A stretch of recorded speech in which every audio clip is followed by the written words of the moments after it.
বর দান করতেও সক্ষম। তবুও মোক্ষ, বৈকুণ্ঠে বা শ্রবণাদি ভক্তি কোনো বরই পেতে বাসনা আমার নেই। ভক্তের মনোবাঞ্ছা এইরকম হতে হয় যে, হে গোবিন্দ, হে নাথ, আপনি তো সবই আমাকে দিয়েছেন, আমার আর অন্য কিছুর আকাঙ্ক্ষা নেই। হে নাথ, আমার হৃদয়ে যেন চিরন্তন বৃন্দাবনের লীলায় সেই বাল গোপাল মূর্তি জেগে থাকে।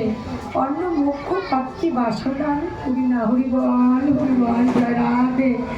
গোবিন্দ, আমার আর কোনো বাসনা নেই প্রভু, শুধু শুধু তোমার কৃপা, আর কিচ্ছু চাই না। আমি যেন তোমার চরণ সেবা করতে পারি প্রভু, এই ভক্তের আর কোনো বাসনা নেই। শুধু তুমি কৃপা করো, শুধু তুমি কৃপা করো, আমি যেন তোমার যুগল চরণ সেবা করতে পারি। ইদন্তে মুখ্য ভুজম অজ্ঞপ্লীলয় অবৃত্তঙ্কুলয় নিত্য রক্তয় চ গোপ্পা বহুচুত্তিং ভীষ্ম রক্তধরম মে মনসা অবিরাস্ত অমলং লক্ষলাভ ভয়। অর্থাৎ, হে দেব, তোমার মূর্তি মুখপদ্মের মধুরিমা। হে গোবিন্দ, তোমার যে মুখমণ্ডল, সেই মুখমণ্ডল তো পদ্মের মতো মধুরিমা। আর কি বর্ণনা করব তোমার সেই রূপ?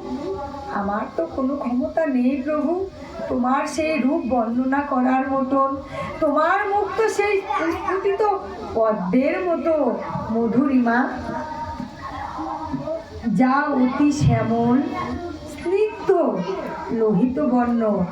অবকালীলে বিরাজিত গোপিকা যশোদা নিজ বদন পদ্মত্ত লোহিতুষ্ট দ্বারা পূর্ণ পূর্ণ চুম্বন দিচ্ছে।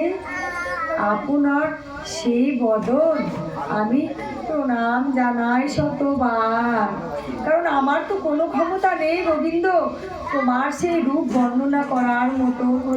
আমার এই অধমের শুধু প্রণামটুকুই সার প্রভু, তাই এই অধমের প্রণাম গ্রহণ করো মাধব। জয় রাধে। পদ্ম আমার হৃদয়ে সদা পুষ্পটিত প্রকাশিত হোক, অন্য কোনো লালসা নেই। তোমার মুখ বিবরণ যে পদ্ম, যে মধুরিমা, সেই মধুরিমাটুকু যেন আমার অন্তরে প্রস্ফুটিত হয় প্রভু।